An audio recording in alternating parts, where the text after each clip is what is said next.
everybody can tell you their opinions and their thoughts and their shoulds and their shouldn'ts and that. But, it's that getting up in the morning, looking at yourself in the mirror and saying, hey, what kind of day are you going to have? What choices are you going to make?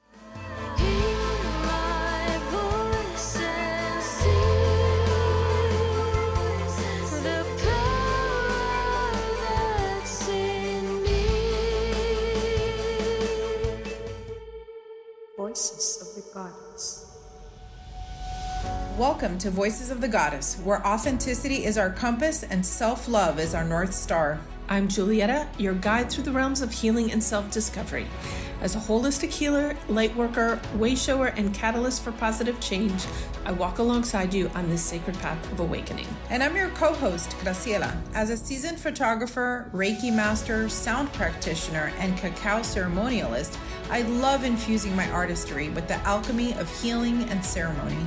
Together, we create a safe space where your authenticity is celebrated, your voice is honored, and your heart is held in the embrace of love. Join us as we dive deep into soulful conversations and journey towards the essence of who you really are.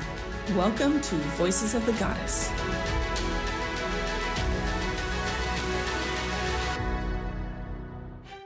Good morning. Welcome to the show. Good morning or good afternoon, as the case might be, wherever you're listening. Who knows? It might even be good evening. It might be. When you're listening. True. I love being international. It's actually right?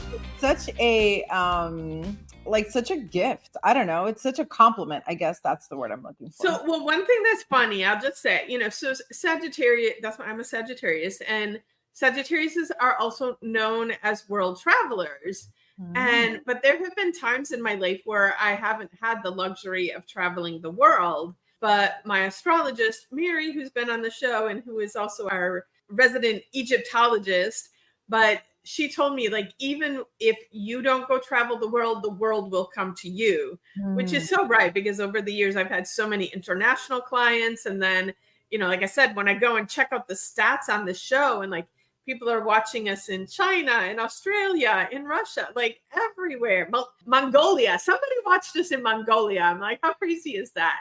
And we were ranked in Sweden for a while, which also just blows my mind, but super cool. It is super cool. I love it. This morning I had my international thoughts because I am, I love good essential oils. I know you're like an essential oil guru. You can see them all right here behind you. And you have them memorized. Like, you're so much further along the path than I am. I can only remember like a few things and what they're for. The other day, the air in the studio was a little too smoky from some sage recently, and I brought out spearmint, and it just like lifted the air, and it was so nice. It was so cleansing. But today I have Shinrin Yoku going, which is Japanese forest bathing, and that is my new and latest obsession. I really feel I did my sound certification, right? So I'm dying to like get into the gongs and the bowls. Like, I'm so excited. But I've been looking at breath work courses, and then because Facebook, I don't care what anybody says, I love the psycho algorithm. I like that Facebook listens to me. It brings me what I want without me having to research it. So I'm all about the what is it? The man could listen to me. Go ahead. Make my life easier. But it brought me a course in forest bathing therapy. And I really, really, really want to do it. I'm doing the numbers, I'm doing the math, I'm making it sure. But anyway, yeah. So I'm sitting in what smells like a Japanese forest right now. I'm like, well, and it's so funny because that's what I put in my diffuse. Like, we are so tuned into each other today. That is not what I normally put in, but for whatever reason, I was drawn to Shinrin Yoku, and it's in here. And I also put it in the lobby of my office space here. So we are totally tuned in today. Totally. I love it. Totally. I have to say, like, who knew that there was a course on forest bathing? You know what? It's actually been, I have a little book on it that I keep here in the studio, and it started in Japan, and then it had, like everything else, it's been, making its way to the West.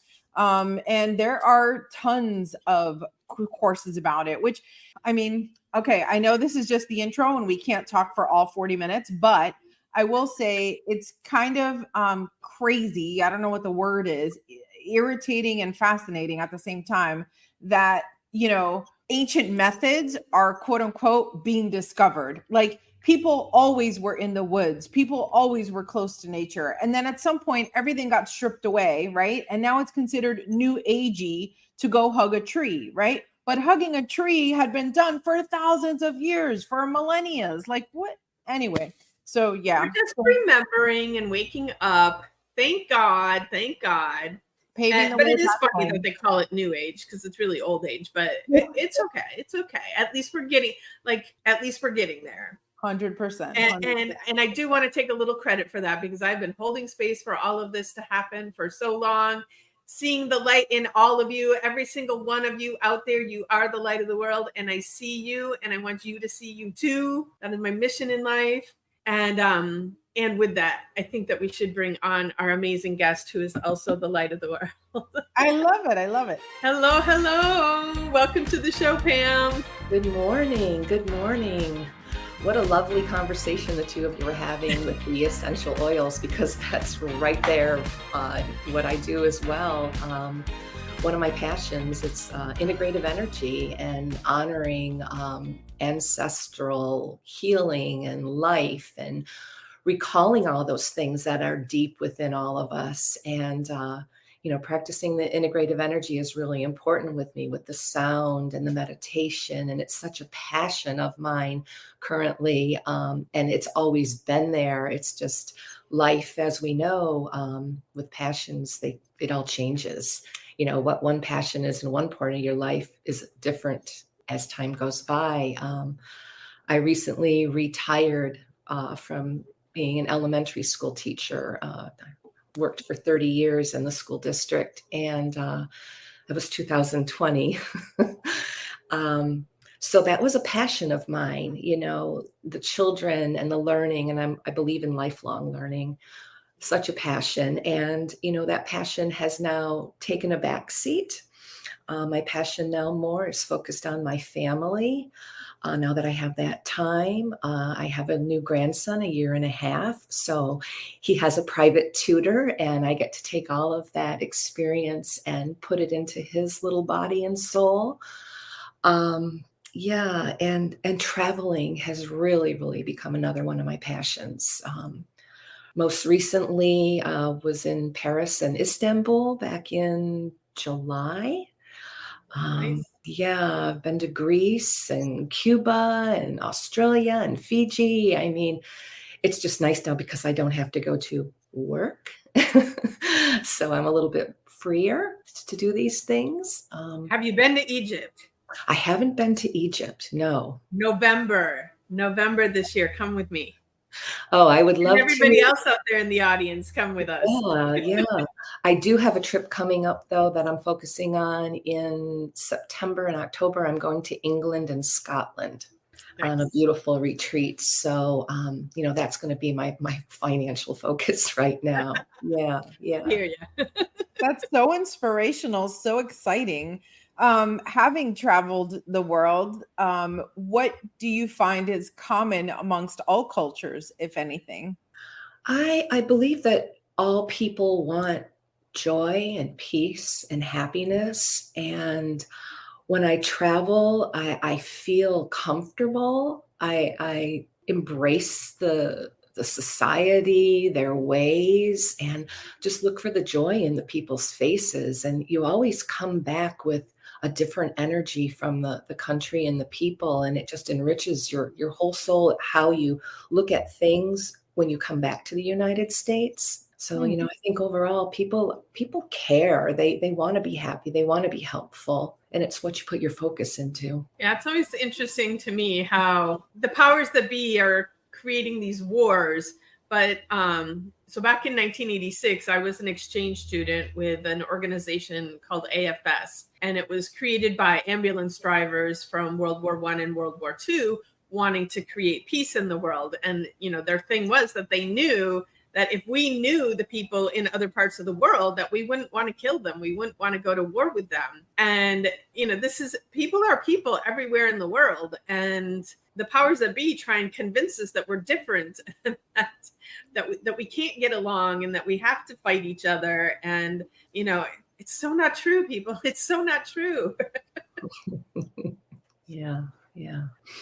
I'm pretty sure there's a couple of Sinead O'Connor and a couple of Bono songs that talk about that, I think it was, I remember learning it when I studied Buddhism, but the phrase was something like, every living thing wants to be happy and does not want to suffer. And that it's not just people, right? Like, it's literally everything that's alive is trying to stay alive and trying to not suffer, I think when you look at the world like that, you have a little bit more compassion for everything around you, maybe even, those little plants next to you, maybe those, even the, I don't know, all the creatures. Absolutely. I don't know. I was somewhere this weekend, and we were talking about vegans, and someone said the vegans don't know how to hear the tomato scream while they're eating. Oh. Like, I understand that you can view an animal different than a plant, but a plant is just as much a living creature. And my experience with plants is that they do have a consciousness and a soul. I mean, we've talked about it a bunch of times, Graciela, how the plants appear to be far more intelligent than what we are. My brother says that reptiles get a bad rap because they don't have eyebrows, and so they can't express their discontent, You can't tell the difference between a happy snake and a sad snake, so you don't give the snake a personality, right?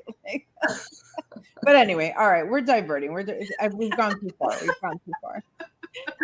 Pam, let me ask you, with this freedom that you have, and it's so, I love that you're a teacher.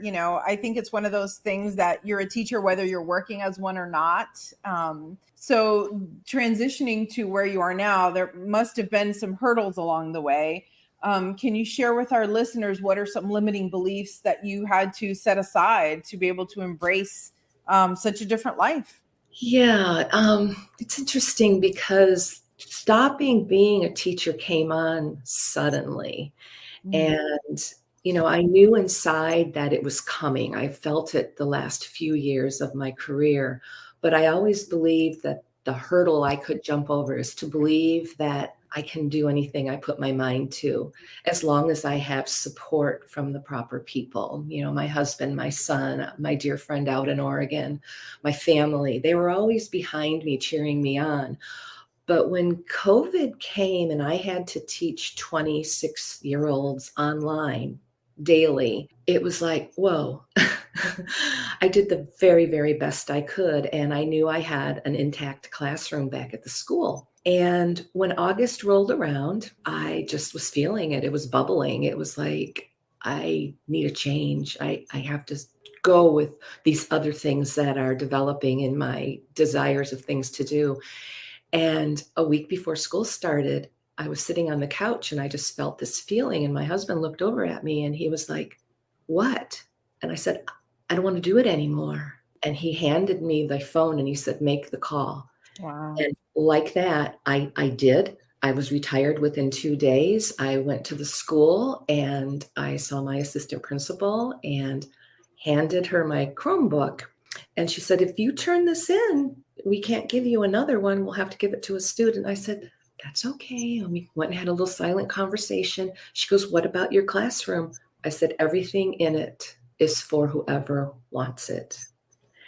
And that was letting go, and I look back on that and it's like, wow, but it was so empowering, So again, it's just trusting that there's feelings and things that deep inside. And sometimes you just have to be brave enough to do it. Absolutely. That's beautiful, though. We've talked about numerous times, like, we were kind of raised that you go to college, you get a degree, and then that's what you do for the rest of your life. And for some of us, it's really difficult to to make that switch and choose us first versus doing what we should do. And when you can finally do that, it is super empowering. So and it was letting that go, and it just opened up so many other opportunities. We were able to just take this road trip up to the mountains in October, and then one thing led to another, and my son met his now wife during this time, and and then Luke was born, and it's just opened up such a whole new world of freedom, and time is irrelevant. It's given me the time to focus on all of the learning for my sound and healing vibrational classes and meditation and life coach. And right now I'm teaching myself to play a drone flute. And it's beautiful. Hey, you powerhouse woman. You've got so much going on for you, but deep down you know there's more. You've been searching for that next level, but it's felt just out of reach. Well, guess what? It's not your fault. You see, there's a divine spark within you, an untapped well of goddess energy and wisdom waiting to be unleashed. That's where the Activate the Goddess Within retreat comes in. It's your opportunity to awaken and activate that goddess DNA within you, to tap into a power and divinity you didn't even realize was there. Imagine manifesting the life of your dreams with ease and grace, just using the tools that have been hidden within you all along. It's time to step into your full potential. It's time to claim the life you were always meant to live.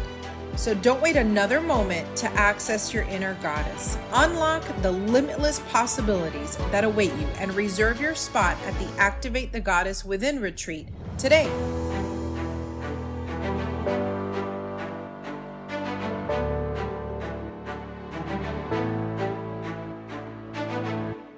Yeah, I find that, one bold decision leads to another, I love that you explained really the ripple effect of being bold and listening to yourself. We talk a lot on the show about authenticity and being true to yourself. And that's really the portal, to maintaining that happiness.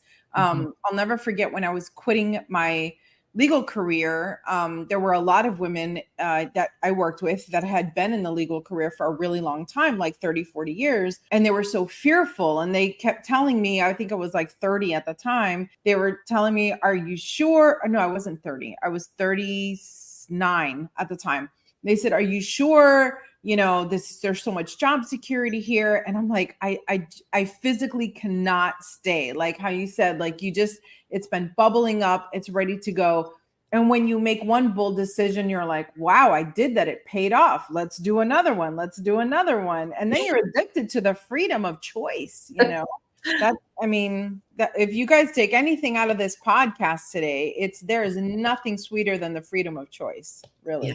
And believing in yourself, and, everybody can tell you their opinions and their thoughts and their shoulds and their shouldn'ts and that, but, it's that getting up in the morning, looking at yourself in the mirror and saying, hey, what kind of day are you going to have? What choices are you going to make? And it's all the things that you project out to other people. Is doing that for yourself, and making the time to do it for yourself is so important. So I feel like I have to give that speech all day, every day to my clients, that if you don't choose yourself first, eventually you're not going to be there to bore anyone.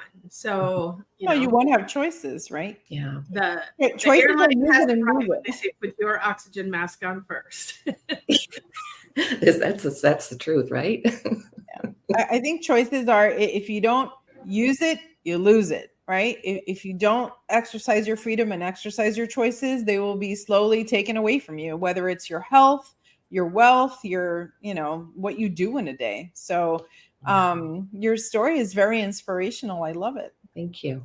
So given that I'm sitting here with two past teachers, and I don't know, I have this assumption that all teachers love books. So Pam, I'm very curious to know, what book would you like to add to our goddess library? What's the book that every goddess should read? That has been a big one for me, because I am like reading constantly, purchasing new books, reading books. I love books. I just adore them. And I've read, the Four Agreements, and I've read The Untethered Soul, and I've read so many of the spiritual soul journey type books, and I love them all. But recently I've had to switch to some novels, and there's one in particular. I've got like 6 books sitting in front of me, like, what did I really want to talk about? Which book? And, I do follow the moon, and lunar abundance is really important to me, because it's just written so nicely, so clearly, and the moon does affect us. Some people don't want to believe it, but when you start following the cycles, you see how it works for yourself. So that wasn't the novel. I'm going to show you one that I'm halfway through that I'm loving, and then I'm going to get into the core book. Right now, I am reading The Mists of Avalon. And it's the story of King Arthur told from the women's perspective. And it's quite lovely. So the book that I would love to recommend, that I think every goddess or god should read, is The Red Tent. Mm-hmm. The Red Tent is such a good book. It is out on video as well. But this book is what we're doing right now. It's what's missing in society for women, especially. Women are now, working full time, raising the children, taking care of the husbands, doing this, doing that. We're just doing. And we've lost that sense of being. And The Red Tent is from a woman's perspective named Dina, back in the biblical times. And the stories that happen are basically the same things that go on in our lives on a daily basis, except they had this tribe of women that they sat around with, that they could talk, and they all worked together. And if there was a situation and they needed some advice, it was there unconditionally. They all helped each other with everything, raising the children. And the story is just so beautiful. And, I think, that's what women need so much in today's world, is to make the time for themselves and the other women. And, doing these things virtually, it technically is a red tent or a purple tent. Well, it's just the truth of the millennium. It's what we have available to us. I think part of what makes our coming together so difficult is literally geography, just how far away we are from each other. I laugh because we're in South Florida, and to go 3 miles, it might take me 15 minutes, like it might take 20 minutes, so even getting places is harder. And then you have to like carve it out on your calendar, and you have to make a conscious effort. Whereas back in the day, quote unquote, we lived in villages, and we lived, the houses were much smaller and physically closer to each other. And so sure, while the kids were sleeping, you could get up, go next door, have a cup of coffee with your girlfriend, and then like go about your day. I mean, can you imagine how beautiful, like I tell Juliet all the time, I kind of want to do like a 5:30, 6 a.m. cacao something, just virtual. Because sometimes I wake up and I have all these great ideas from cacao, and I just want to share them, but I can't call anybody, and I can't go to my neighbor. How do you do that? So absolutely, yeah. I really want to get like the appointments out of my life. I would love to just be with women in an organic way, But yeah, it's really a beautiful book. I would suggest reading the book before watching the video. That way you can create your characters in your mind and, go that way. But the book is always better than the movie anyway. We weren't supposed to look like that. And I love so much that you brought up a novel, and so, my searching, my craving has me always reading, nonfiction books, which, like the Four Agreements and Untethered Soul and all of these, like I love them all so much. Mm-hmm. And I'm telling you, I don't even remember when the last time I read a novel was. And so I think you've inspired me, Pam. I'm going to pick up a novel.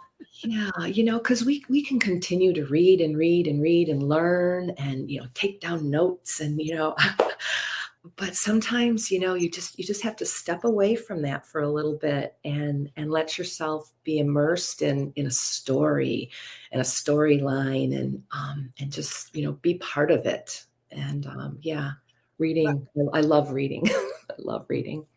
I think the story is the embodiment of the nonfiction, right? Like the self-help books that we read are kind of the instruction manual. And then you can always find the story that's kind of the living example, if you will, of that very same teaching, I have read Sue Monk Kidd quite a bit. And she's got some really cool books. I have a few. Like I can't get into, the last time I read Stephen King, I was like 11. That was a Gen X pornicism. I never should have done that. I read it when I was like 11. That was bad. Although I was very proud of myself for reading a 1,000-page book. But anyway, I can't get into the Harlequin romance novels. I can't get into the Crime and Punishment stuff. Like I can't do that. But a good story, especially stories like the one you just talked about, because they endure for a reason, right? The canon is the canon. There's a lot of reasons the canon's the canon, but stories endure for a reason. And I think there's lessons to be learned in there too. So I think they can be just as valuable. It's just how you want to consume your information. Absolutely. Yeah. Yeah. And talking about books, I did purchase your book that you said you had read many, many years ago.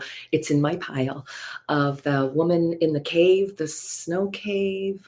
Yes. Yeah. Yeah. I have that. It's like sitting there waiting, but I'm Awesome. in the middle of King Arthur's women. So. I love it. I think we should have all our books rewritten from a woman's perspective. How fresh and exciting would that be? It's a different story for sure. For sure. On a little side note there, my cat is named Merlin. Oh. I adopted this cat and he was 2 and he came with the name Oscar. And I'm like, your name is not Oscar. Like when I hear Oscar, all I think of is Oscar the Grouch, and he is not a grouchy cat. So I'm sitting there like throwing names at him. And when I said Merlin, he turned and looked at me. I was like, oh, that's your name. Very fitting for me to have Merlin the magician as my cat. And he kind of is a magician. That's a great name for a cat. Mm-hmm. Very magical. Pam, so when so your next adventures are more travel. And all of your studies. What can we expect to see from you this year? Well, I do monthly sound bath meditations at a little local boutique studio here where I live. And that kind of just happened. I was just going to yoga, a lot of restorative yin, and just started chatting. And about a year ago, the opportunity was, well, hey, would you like to? I'm like, oh, yes. So, I'm focusing on that. And because it's just a monthly thing, I put so much time and effort and energy into the playlist and where is the moon right then, and the music and the meditation and the oils and balancing it with the bowls. And it's just creating. It's just full-blown creating. That's what I'm doing. And, like I said, that balancing with my family, utmost important. And there's always those little trips in the background. It's like, okay, what's going to come after England and Scotland? What? Tell folks where you live. Where can they find you? I am in Palm Beach Gardens, Florida. Perfect. We'll have to check the show notes later and get the details on where we can go hear you. A little road trip up there. It's not too far. It's really not that far. The traveling, like coming down south, it's easy to get down there, But then once you have an experience, whether it's a sound bath or a meditation or a cacao ceremony, whatever it is, gongs especially, to transition and then have to come back home, those kind of things don't really mix well with the traffic and that. So, and it's not that we're that far. It's just a matter of making it all work, I guess. Yeah. For sure. That's why you time retreats where you spend the night. We know those well. Yes. Oh, I'm like so relaxed from this conversation. I'm like, we have to keep going and do another. Well, we need to make our appointment for a Pam experience is what we need to do. Yeah, like share your schedule with us so that we like, is it online anywhere, or how do we find out how to? It is on the website of the yoga studio. I am in the process of learning how to incorporate these things, in technology. I try to put that up for people to see on my newly created page that I'm working diligently on. It's just a new thing for me. They're monthly, usually on a Tuesday evening, 5:45. I've got one tomorrow, actually. So this is an exciting week for me, having this lovely time with you ladies, and then having my meditation sound bath tomorrow, taking the energy that we just had from the new moon and now, manifesting those intentions. It's quite a journey. It's quite a journey. I love it. And I love, seeing, because a lot of times people retire from their careers and then they just sit there and don't know what to do. And so you're creating this whole new life for you, which is so amazing. So amazing. Yeah, it's fun. I'm enjoying my life. Actually, I feel younger now than I did when I was younger. How did I do all those things? Where did I fit it all in? And, now it's like, wow. It's not even how, it's why. Why did we fit it all in? Right. It's, to me, this is the gift of gray hair and wisdom, that comes. It's like you realize this, again, the freedom of choice. Right. Mm-hmm. So, bringing this a bit to a close, our mission is always to inspire women to realize that they have everything they need inside of them and that they are magic. And so thank you for everything that you've said today, because Lord knows it has inspired to me to dig out my passport yet again and get it in front of my face.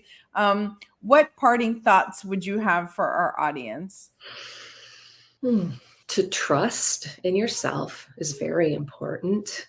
It's just trusting that whole process and to know that the journey is the reward. Yeah. Just to believe in yourself, accept things that you can't change, move forward. But yeah, just embrace the process of life. Beautiful. Well, thank you so much for joining us today, Pam. It has been a lovely, and it has been just like such a peaceful, which also I've been writing that a lot in my manifestation, that I'm trying to manifest more peace. And so this was an embodiment of that. It just felt so peaceful and wonderful. But thank you again for joining us. Thank you to our audience for listening. And if you're watching us on YouTube, if you hit the like button, which it should be lighting up right now as I'm saying, hit the like button. Hit that like button, and please share this with anyone who you think could benefit from listening to it. Subscribe, do all those good things, comment. It really helps keep the show going and the magic spreading through the world. Thank you for having me. It was a very, very wonderful way to start the day. Absolutely. Start the week. Start the new week. Yes. Have a great day, everyone. Thanks for tuning in to another empowering episode of Voices of the Goddess. We hope today's conversation has ignited a spark within you, inspiring you to embrace your authenticity and cultivate self-love in your life. If you've enjoyed today's episode, we invite you to subscribe to our podcast and like, comment, and share it with your friends and loved ones. Your support helps us spread the message of empowerment and healing around the world. Don't forget to check the show notes for ways to connect with us and today's special guest, and to find additional resources to help you on your journey. Remember, you are worthy of love, you are worthy of joy, and you are worthy of all the blessings this universe has to offer. Until next time, remember to honor your truth and spread love wherever you go.